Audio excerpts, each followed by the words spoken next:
Hello and welcome. This is Abhishek sir from Motive Learning Classes. Today we are here to understand the topic types of company. Okay?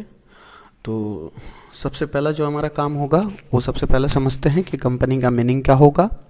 ठीक है, लिखा है company is a legal entity. यह जाहिर सी बात है, हम सबको पता है कि जैसे हम एक नेचुरल एंटिटी है, जैसे हम एक नेचुरल पर्सन है, कंपनी जो होता है एक लीगल पर्सन कहलाता है. ठीक है.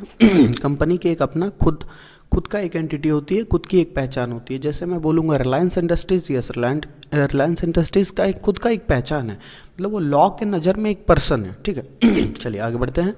A company is a legal entity formed by a group of individuals to engage in and operate a business enterprise in a commercial और industrial capacity. A company is generally organised to earn a profit from the business activities. ठीक है, बात को समझिएगा.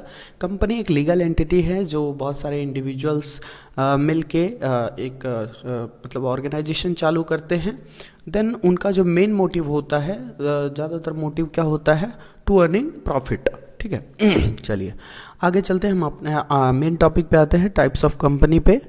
जो topic को पढ़ने के लिए आज हम बैठे हुए हैं, जो सबसे पहला मेन टाइप है वो है स्टैट्यूटरी कंपनी. स्टैट्यूटरी कंपनी क्या होता है? स्टैट्यूटरी कंपनी देखिए पढ़ लेते हैं. It comes into existence by special law of parliament और लेजिस्लेटिव असेंबली. देखिए ऐसी कंपनी को हम स्टैट्यूटरी कंपनी बोलते हैं जिनका existence special law of parliament और लेजिस्लेटिव असेंबली के थ्रू होता है. ठीक है, तो हम उसको बोल सकते हैं स्टैट्यूटरी कंपनी. नॉर्मल लॉ भी होता है, कंपनीज एक्ट के थ्रू भी कंपनीज स्टार्ट होते हैं, बट जब हम स्पेशल लॉ के थ्रू कंपनी ओपन करते हैं तो उसको बोलते हैं हम स्टैट्यूटरी कंपनी. जैसे आपको एग्जांपल बता दूं, Reserve Bank of India and Life Insurance Corporation. Okay, चलिए moving to the next slide. अगर हम from the viewpoint of number of member के हिसाब से देखें, सबसे पहला तो अगर नंबर ऑफ मेंबर के हिसाब से देखें तो आपको देखने को मिल जाएगा पब्लिक कंपनी, प्राइवेट कंपनी और भी होंगे, government company, one person company, जो भी होंगे. चलिए हम यहाँ पे देख लेते हैं कि पब्लिक कंपनी के क्या क्या फीचर है. देखिए लिखा है a company which is not a private company is known as public company. ऐसी कंपनी जो प्राइवेट कंपनी नहीं है उसको हम क्या बोल देंगे? Public company. ठीक है, चलिए डिफरेंस समझते हैं. Minimum 7 members. आगे आपको देखने को मिलेगा कि प्राइवेट में मिनिमम कितने मेंबर्स हो सकते हैं, लेकिन यहाँ पे आप देख रहे हैं कि पब्लिक कंपनी में मिनिमम कितने मेंबर्स हैं. तो मिनिमम कितने मेंबर्स होते हैं? 7 मेंबर्स. और वही अगर हम प्राइवेट कंपनी की बात करेंगे तो मिनिमम वहाँ पे होते हैं 2 मेंबर्स. ध्यान रखिएगा, अगर हम पब्लिक कंपनी की बात करेंगे तो मिनिमम 7 मेंबर्स होते हैं, और प्राइवेट कंपनी की बात करेंगे तो मिनिमम 2 मेंबर्स होते हैं. हम आगे पढ़ने वाले हैं, मैंने आपको एडवांस में यहाँ पे बता दिया है. ठीक है, पब्लिक कंपनी में मैक्सिमम की कोई लिमिट नहीं होती है, बट प्राइवेट कंपनी में लिमिट होती है. क्या लिमिट होती है वो हम आगे देखेंगे. आगे देखते हैं. General public to purchase allow general public to purchase it share and debenture. देखिए ये जो पब्लिक कंपनी होती है ना, वो अपने शेयर होल्डर को अलाउ करती है कि यस आप आकर मेरी कंपनी का शेयर एंड डिबेंचर को बाई करो. ठीक है. आगे no restriction on transfer of shares.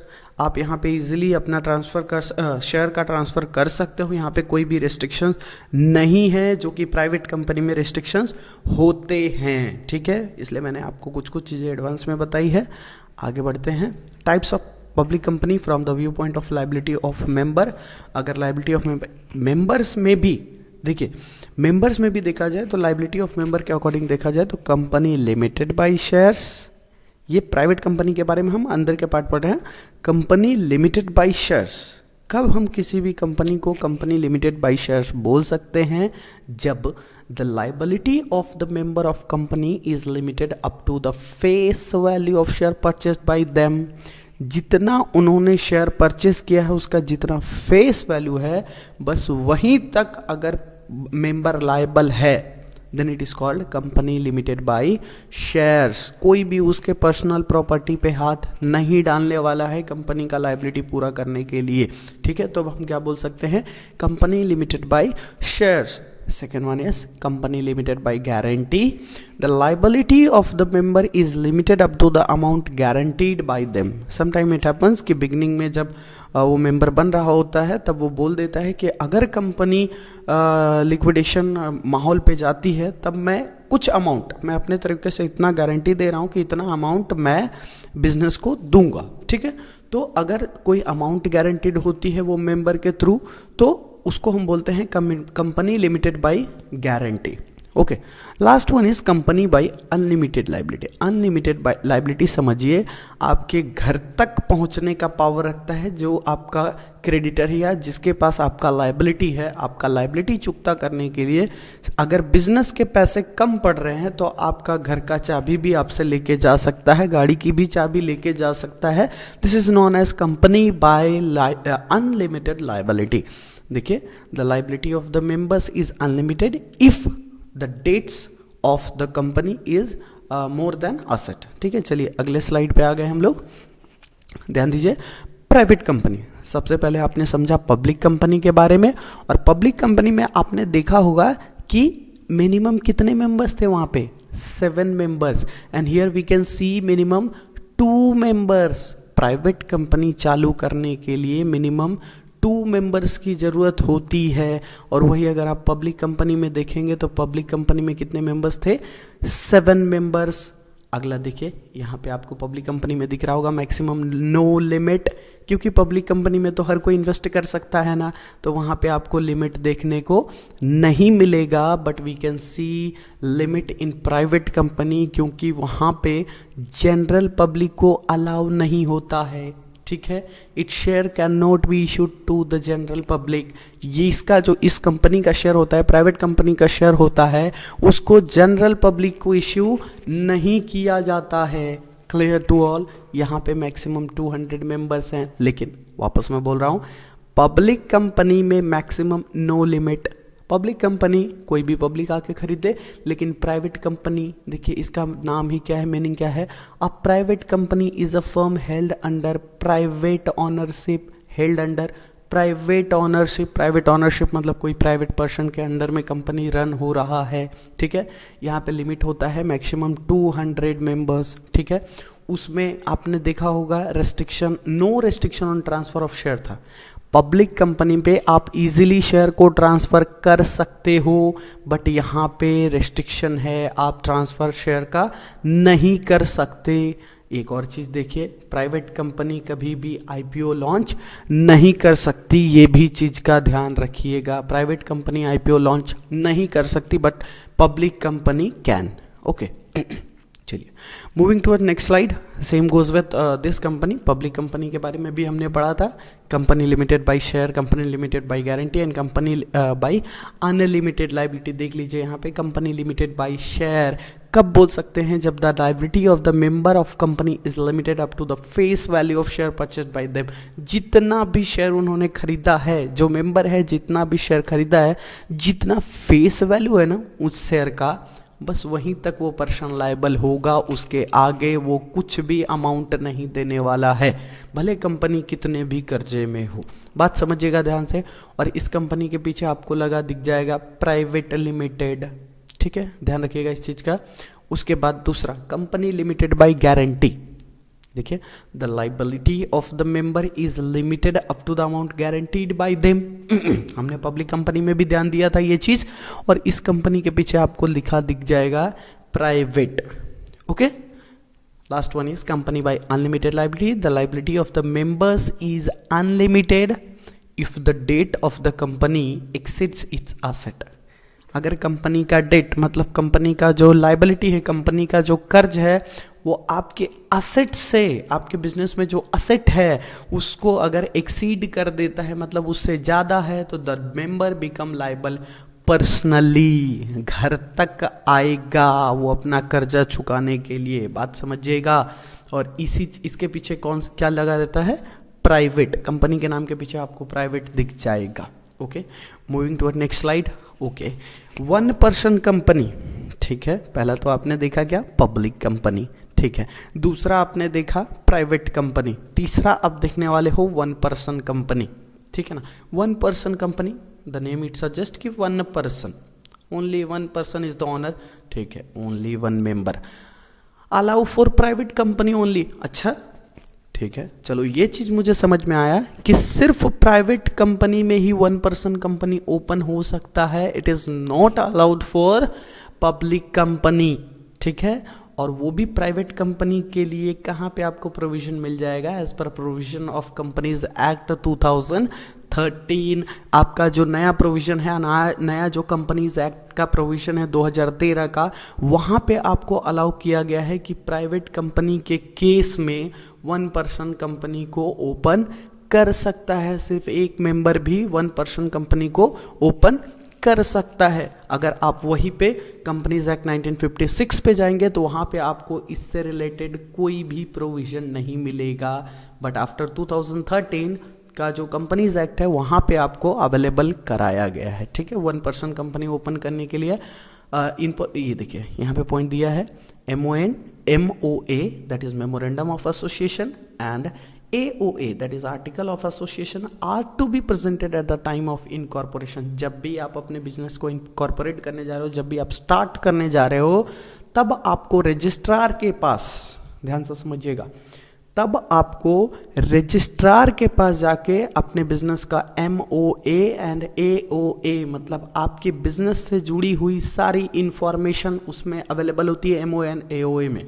वो सारे इंफॉर्मेशन को आपको सबमिट करना पड़ेगा रजिस्ट्रार के पास, इस बात का ध्यान रखिएगा। ठीक है, चलिए सबसे पहले हमने देखा था from the viewpoint of member, अब देख रहे हैं from the viewpoint of control. अगर कंट्रोल के हिसाब से देखा जाए तो कितने टाइप के कंपनी हो सकते हैं, तो हम देख रहे हैं government company, holding company and subsidiary company. बहुत ही प्यार से समझेंगे हम। गवर्नमेंट कंपनी क्या होता है, minimum 51% capital is held by central government और स्टेट गवर्नमेंट। कंपनी जो भी कंपनी है, कोई भी कंपनी है, अगर सेंट्रल गवर्नमेंट या स्टेट गवर्नमेंट दोनों में से किसी का भी 51% capital, that is more than 50% capital has been invested, then we can consider that company as government company। तब हम उस कंपनी को क्या बुला सकते हैं, गवर्नमेंट कंपनी। एग्जाम्पल देख लीजिए, आपका यहाँ पे दिया हुआ है, क्या है, भेल, BHEL नाम सुना होगा, Bharat heavy electricals limited and MTNL। ठीक है, तो ये दोनों कंपनी क्या है, गवर्नमेंट कंपनी कंसिडर की जाती है। अब आपको ये चीज़ तो जरूर समझ में आया होगा कि ये दोनों को गवर्नमेंट कंपनी कंसिडर की जा रही है, मतलब यहाँ पे गवर्नमेंट का मोर देन 50% शेयर है। ठीक है, चलिए नेक्स्ट कंपनी की बात कर लेते हैं। हम पॉइंट ऑफ कंट्रोल के हिसाब से देख रहे हैं, from the viewpoint of control हमने 3 चीज़ देखा। सबसे पहले गवर्नमेंट कंपनी, ठीक है, हमको समझ में आ गया कि हमारे को आंसर भी यही लिखना है, और अगर कोई पूछे भी तो भी हम क्या बोलेंगे, the company in which 51% capital is held by central government और स्टेट गवर्नमेंट, ठीक है, is known as government company. Example पूछेगा, बता दूंगा, भेल, MTNL, ONGC। ठीक है भाई, समझ लो आप बाकी।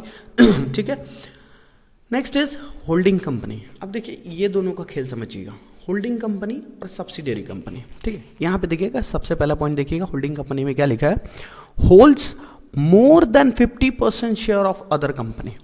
होल्डिंग कंपनी कौन सी कंपनी कहलाती है, मे बी प्राइवेट कंपनी और may be public company. There is no restriction कि होल्डिंग कंपनी कौन हो सकती है, होल्डिंग कंपनी कोई भी हो सकती है। ठीक है, लेकिन इस बात का ध्यान रखना कि किसी दूसरे कंपनी का शेयर 50% शेयर या 50% से ज़्यादा शेयर इस कंपनी के पास होना चाहिए। जैसे हम बात करते हैं रिलायंस कंपनी के, ठीक है, एग्जाम्पल लेते हैं, जस्ट एग्जाम्पल। मान के चलिए कि रिलायंस कंपनी आलोक इंडस्ट्रीज का पूरा कैपिटल है 10 लाख रुपीज़ का, ठीक है, और हमारे जो मोटा भाई हैं, मतलब रिलायंस के जो फाउंडर है, रिलायंस हमारे क्या बोल सकते हैं, मुकेश अंबानी जी जो हैं, उन्होंने आलोक इंडस्ट्रीज़ के आधे शेयर परचेस कर लिया, मतलब 5 लाख या 5 लाख, 6 लाख, 10 लाख, जितना भी बोल लीजिए, 10 लाख का अगर कंपनी है तो 6 लाख का शेयर इन्होंने बाई कर लिया। ठीक है, तब रिलायंस कंपनी क्या कहलाएगी, होल्डिंग कंपनी। रिलायंस कंपनी को हम क्या बोलेंगे, होल्डिंग कंपनी। और जिस कंपनी का 50% से ज़्यादा शेयर होल्ड किया गया है होल्डिंग कंपनी के द्वारा, उसको हम बोलते हैं सब्सिडियरी कंपनी। मतलब हम आलोक इंडस्ट्रीज को क्या बोलने वाले हैं, सब्सिडियरी कंपनी। बात को ध्यान समझिएगा, जिसने 50% से ज़्यादा शेयर को होल्ड किया है उसको बोलेंगे हम होल्डिंग कंपनी। जिस कंपनी का होल्ड किया गया है उसको हम बोलेंगे सब्सिडियरी कंपनी। देखिए, the company of which more than 50% share are held by other company ऐसी कंपनी जिसका 50% से ज़्यादा शेयर होल्ड किया गया है दूसरी कंपनी से, उसको बोलेंगे हम सब्सिडियरी कंपनी। सब्सिडियरी कंपनी का मतलब क्या, नीचे की बात कर रहे हैं भाई।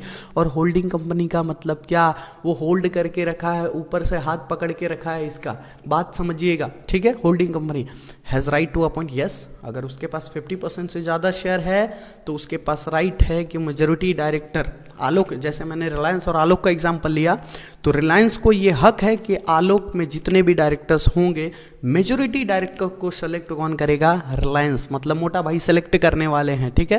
यहाँ पे देखिए subsidiary company right to appoint majority director with the holding company, मतलब सब्सिडरी कंपनी जो है, क्या है सब्सिडरी कंपनी, मैं ऐसा कंपनी हूँ। सब्सिडरी कंपनी से अगर आप पूछो कि आप क्या हो, तो वो बोलेगा मैं एक ऐसा कंपनी हूँ कि मेरा 50% हिस्सेदारी, 50% से ज़्यादा हिस्सेदारी किसी दूसरे के पास है।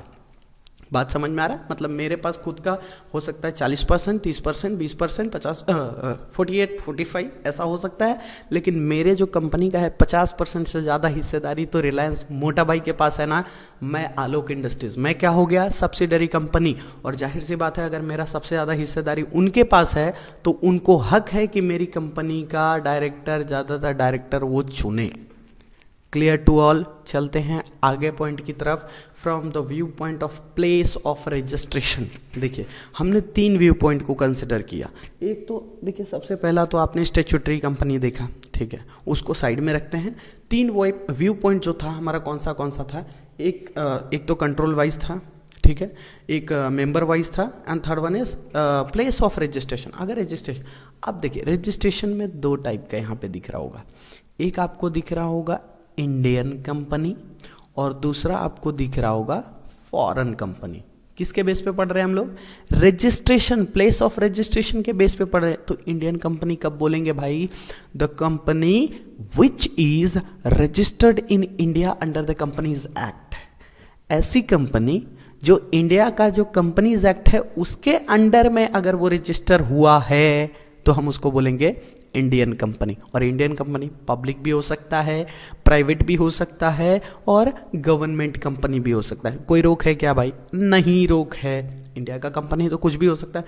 इंडिया में भेल भी है, इंडिया में रिलायंस भी है, ठीक है, तो प्राइवेट भी है, पब्लिक भी है, गवर्नमेंट कंपनी, ठीक है, गवर्नमेंट कंपनी भी है, ध्यान दीजिएगा। दूसरा देखिएगा फॉरेन कंपनी, हम फॉरेन कंपनी किसको बोलेंगे भाई, तो the company which is registered outside India. ऐसी कंपनी जो रजिस्टर हुआ है इंडिया के बाहर, लेकिन and whose place of business is in India, लेकिन वो बिजनेस कहाँ कर रहा है, इंडिया में। बहुत सारी कंपनी आपको ऐसे देखने को मिल जाएगी जिसका रजिस्ट्रेशन प्लेस तो बाहर का है, मतलब उसको हम बोलते हैं इंडिया में फ्रेंचाइजी लेके चल रहा है, बट उसका रजिस्ट्रेशन प्लेस इंडिया के बाहर है, ठीक है, but running in India, running business is in India, तो हम इसको बोलेंगे फॉरेन कंपनी, ठीक है। I hope it is getting clear to all, ठीक है। यहाँ पे हमारा ये टॉपिक कंप्लीट होता है टाइप्स ऑफ कंपनीज का, ठीक है। आशा करता हूँ आपको चैप्टर समझ में आया होगा। अगर समझ में आया होगा तो लाइक कर दीजिएगा अपने हिसाब से, आपको अच्छा लगे तो, ठीक है। अच्छे कमेंट्स कर दीजिएगा और कोशिश कीजिएगा कि आप टॉपिक के रिलेटेड कमेंट करें कि आपको अगला टॉपिक क्या चाहिए, ठीक है। चलिए तब तक के लिए थैंक यू सो मच। मैं अगला टॉपिक पे वीडियो जल्द ही बनाऊंगा, ठीक है। चलिए।